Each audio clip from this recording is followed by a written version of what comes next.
21장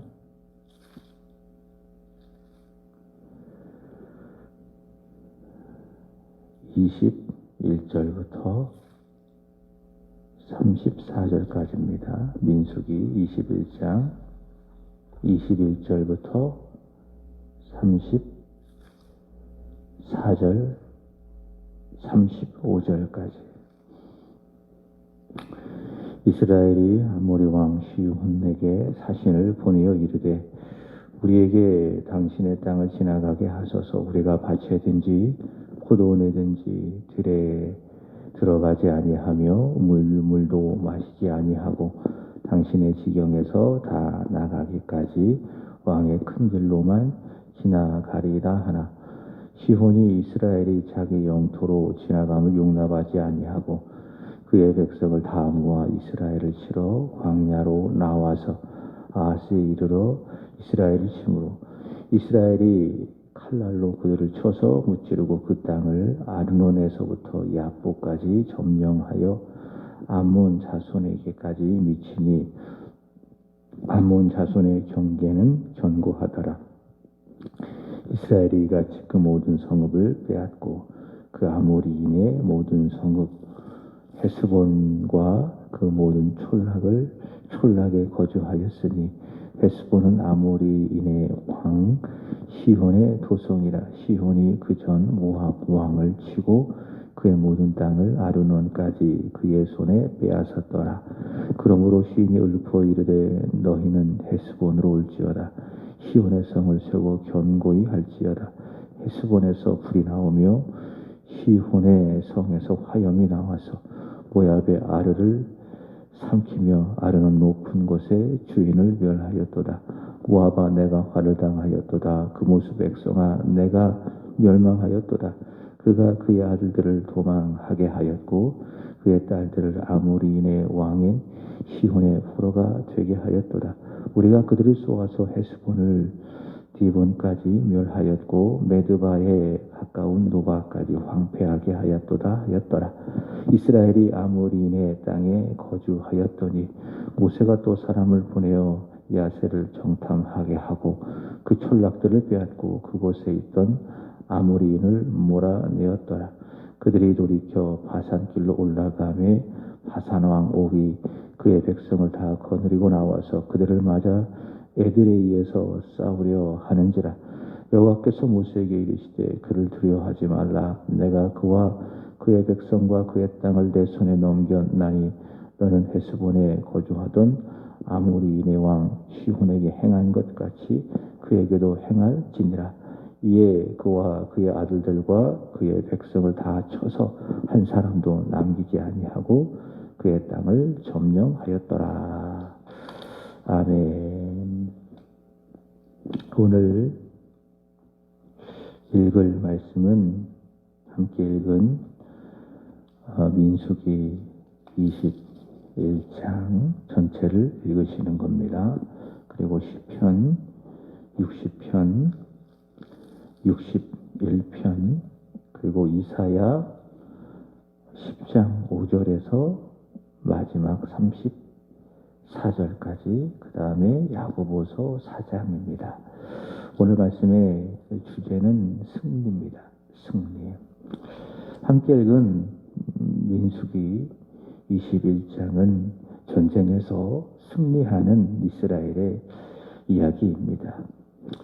이 21장 전체를 보면 세 차례의 전쟁이 있습니다. 첫 번째로는 1절 이하에 보시면 가나안 사람 곧 아랏의 왕 이 사람과의 전쟁이죠. 이 전쟁이고, 두 번째로는 읽었던 본문 21절 이하 아모리 왕 시혼과의 전쟁입니다. 세 번째로는 33절 이하죠. 바산왕 옥과의 전쟁입니다. 이스라엘은 이 세 번의 전쟁에서 모두 다 승리하였고요. 특별히 두 번째 아모리 왕 시혼과의 이 전쟁, 세 번째 바산왕 옥과의 전쟁을 통해서는 이스라엘이 그들을 쳐서 이김으로 말미암아 요단을 중심으로 해서 요단 동편을 그들이 점령했다라고 하는 것에 이 전쟁의 승리의 의미가 있습니다. 이스라엘이 이 세 번의 전쟁에서 승리를 할 수 있음은 자명하죠. 그들의 가진 능력이나 또 전술이나 전략에 의해서 승리한 것이 아니라 오직 여호와 하나님의 능력으로 그들이 승리했습니다. 3절의 말씀을 보시면은 여호와께서 이스라엘의 목소리를 들으시고 가나안 사람들을 그들의 손에 넘기심에 그들과 그들의 성읍이 다 멸하니라 이렇게 말씀하고 있습니다. 또 34절 말씀을 보시면은 여호와 하나님께서 모세에게 말씀하신 그 내용을 보시면 그들을 두려워하지 말아라. 내가 그와 그의 백성과 그의 땅을 내 손에 넘겼나니 너는 헤스본에 거주하던 아모리인의 왕 시온에게 행한 것 같이 그들에게도 행할지니라. 이런 하나님의 말씀을 통해서 하나님이 하심으로 말미암아 그들이 이 전쟁에서 승리했다라는 것을 알 수가 있습니다. 하나님이 하시는 전쟁입니다. 전쟁은 하나님께 속하는 겁니다. 그러므로 이 전쟁을 감당하는 이스라엘은 두려워하지 말고 겸손하게 하나님을 의지하면서 적을 향하여 나아간다면 그들은 승리하게 되는 것이죠. 전쟁의 승패는 그들의 손에 달려있지가 않습니다. 오직 여호와 하나님의 손에 달려 있습니다. 겸손히 하나님을 의지한다면 그들은 이 전쟁에서 승리할 수 있습니다. 또 21장에 보면 승리를 했고요. 그러나 이렇게 승리하는 도중에 이스라엘은 내부의 적과의 싸움에서는 패배한 것을 봅니다. 그 외부의 적, 가나안 사람 아랏 왕과의 전쟁, 그리고 아모리 왕 시온과의 전쟁, 그리고 바산 왕 옥과의 이 전쟁, 이 외부의 적과의 전쟁에서는 이들이 하나님을 의지해서 승리를 했지만, 그러나 이 내부의 적과의 싸움에서 이들은 패배한 것을 봅니다. 그 내용이 읽지는 않았지만 우리가 익히 알고 있는 4절부터 9절까지의 내용이죠. 하나님께서 이렇게 허락하신 승리를 두려워하지 아니하고 하나님을 의지하여 주시는 승리를 그들이 맛보았으면서도 불구하고 4절의 말씀을 보시면은 이 백성들이 호르산에서 출발하여서, 호르산이라고 하는 것은 승리를 맛본 장소 아니겠습니까? 그게 이제 3절의 내용인데, 여기서 출발하여 홍해길을 따라서 에돔 땅을 우회하려 하였다가 길로 말미암아 백성들의 마음이 상해서 5절의 말씀을 보시면은 백성은 하나님과 모세를 향하여 원망했다 이렇게 말씀하고 있습니다. 분명하게 이야기하죠. 하나님을 향하여, 그리고 모세를 향하여 원망했다. 원망하기를 어찌하여 우리를 애굽에서 인도하여 내어 이 광야에서 죽게 하는가. 이곳에는 먹을 것도 없고 물도 없도다. 우리 마음이 이 하찮은 음식을 싫어하노라. 어제 우리가 읽었던 민수기 20장에서 이스라엘 백성들은 광야에서 마실 물이 없다고 해서 원망을 하더니 역시 여기도 마찬가지입니다. 길로 말미암아 그들의 마음이 상하니, 마음이 무너지니 다 원망거리인 겁니다. 하나님을 향하여, 모세를 향하여 여기는 먹을 것이 없다. 마실 물도 없다. 이 우리의 마음이 이 하찮은 음식, 이게 뭐죠? 하늘에서 내려온 신령한 음식이죠. 이 만나를 싫어한다 라고 하면서 이들은 하나님을 멸시하고 또 하나님께 원망을 쏟아내고 있습니다. 만약 이들이 길로 말미암아 그 마음이 상하지 않았더라면, 다시 말해 가나안 왕과의 전쟁에서 승리했던 여호와 하나님을 그의 마음으로 진실하게 그리고 겸손하게 의지를 했더라면 이런 원망을 할 수 있었을까? 이 만나를 하찮게 여기는 이런 입술의 죄를 범할 수가 있었을까? 이런 생각을 해보는 거예요. 그러나 그의 마음이 하나님을 의지하지 않으니 그 마음을 지키지 못하고 이스라엘 백성들은 40년 동안 반복적으로 그랬듯이 그들은 내부의 적이 항상 무엇이었습니까? 바로 원망이었죠. 불평이었죠. 이 내부의 적에 의해서 그들은 패하여 결국 무너지고 만 것입니다. 6절 이하의 하나님은 이 내부의 적에게 패하여 원망하고 불평하는 이들을 멸하시기 위해서 불뱀을 보내십니다.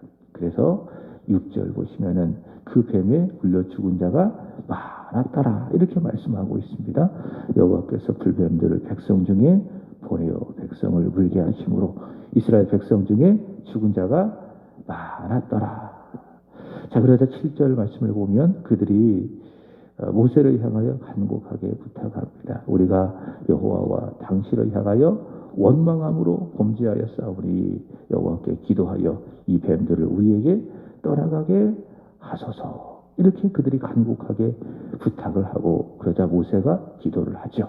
그러자 하나님께서 모세에게 그들을 살리게 하신 대안을 말씀하시는데 그게 이제 8절, 9절의 말씀이죠. 여호와께서 모세에게 이르시되 불뱀을 만들어 장대 위에 매달아 물린 자마다 그것을 보게 하라. 그리하면 살리라. 불뱀에 물려 그들이 죽어간다 할지라도 패배한다 할지라도 그들이 살 길을 알려주십니다.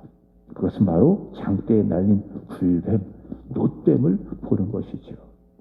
이것은 그들이 자신들의 이 죄를 또 원망을, 불평을 회개를 하고 하나님을 다시 의지하게 하게 하시는 겁니다.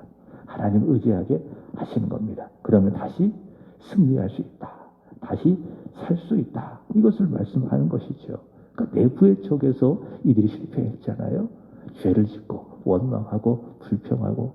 근데 이 적과의 내부의 적과의 이 패배에서 그들이 다시 이길 수 있는 비결, 그것은 바로 하나님을 의지하는 것이다. 그것이 무엇이라고요? 모세가 만든 그 놋뱀을 쳐다보는 것입니다. 바라보는 것입니다. 외부과의 전쟁에서 두려워하지 아니하고 하나님을 겸손하게 의지하여 그들이 승리했던 것처럼 이 내부적과의 이 패배, 죄와의 싸움, 원망과의 싸움, 이것에서 비록 패했지만 다시 이길 수 있는 비결 무엇입니까? 하나님을 다시 의지하는 것입니다. 그것이 바로 하나님께서 모세를 통해서 만들라고 하신 그 불뱀을 바라보는 겁니다. 그럼 이기는 거죠. 그러면 승리하게 되는 것이죠. 자, 이 말씀은 예수님께서 요한복음 3장에서 니고데모와의 대화 속에서 말씀을 하셨죠.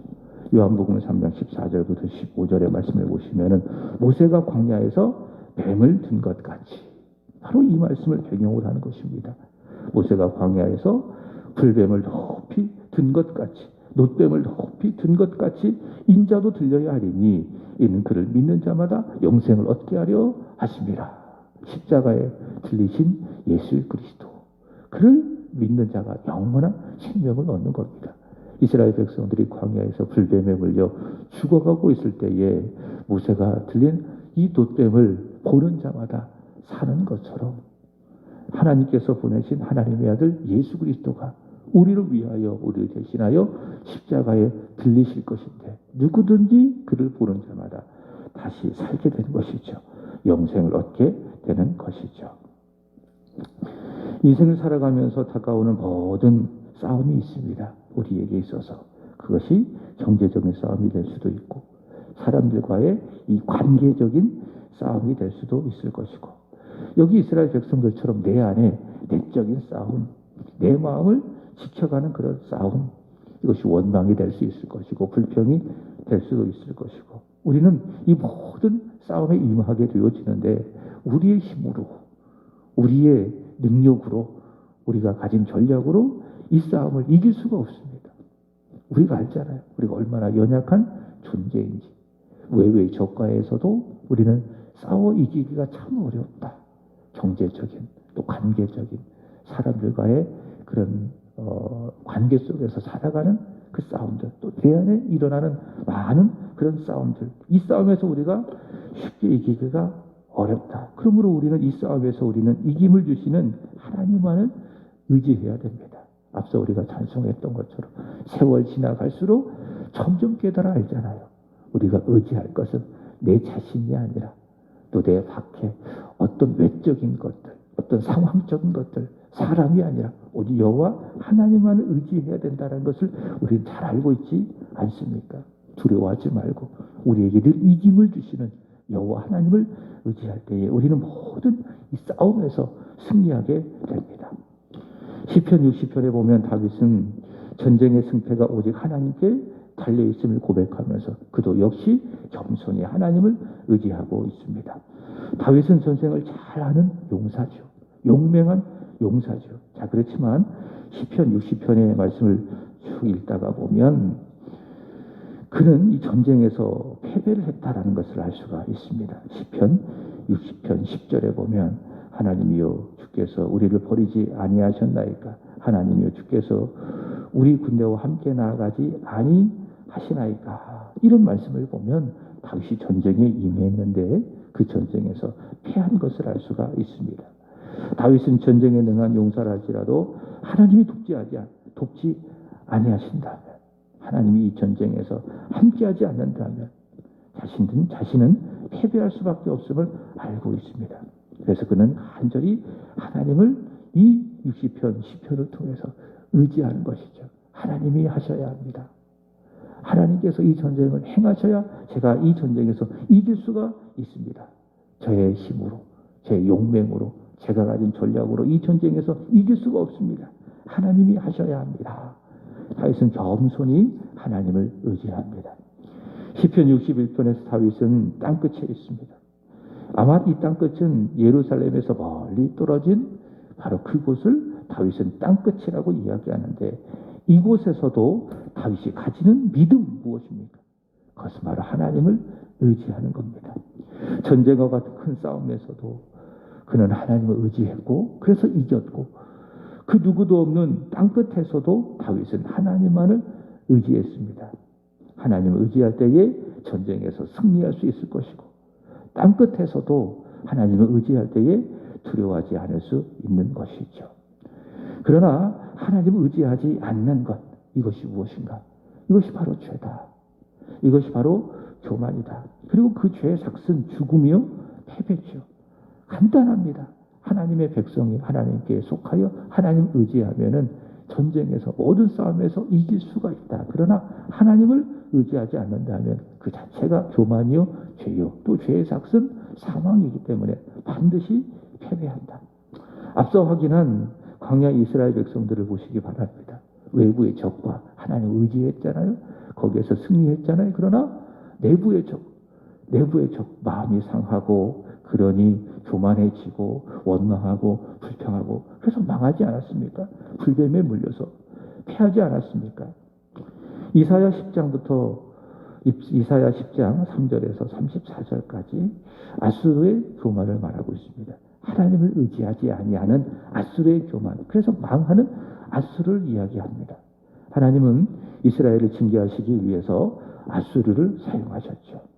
그래서 아수르는 뭔가? 하나님의 손에 들려있는 도구입니다. 하나님께서 어떻게 이스라엘 백성들을 심판하셨는가? 당시 강대국인 아수르를 진노의 몽둥이를 사용하셔서 그들을 심판하시는 겁니다.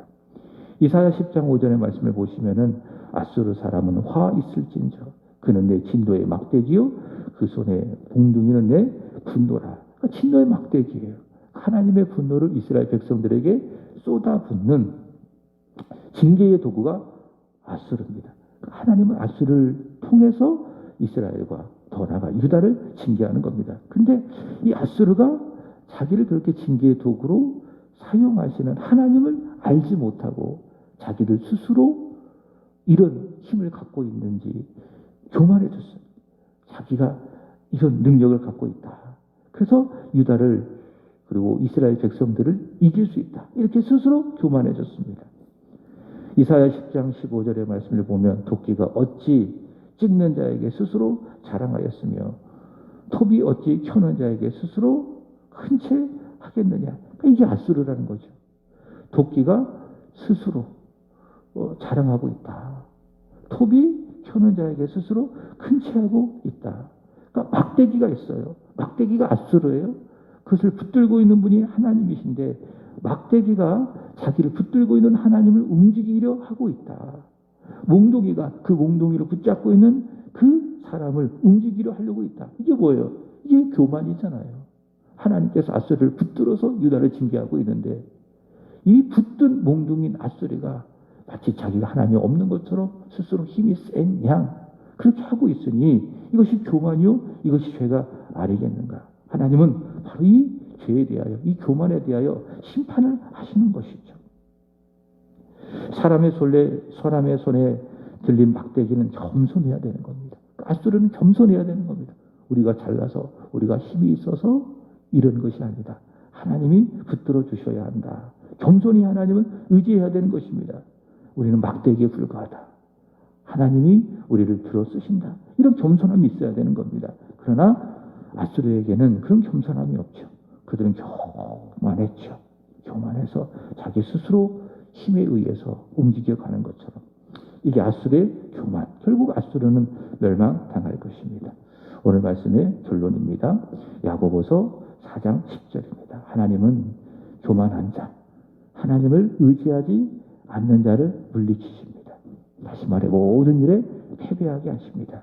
그러나 겸손한 사람, 하나님을 의지하는 사람에게는 은혜를 주십니다.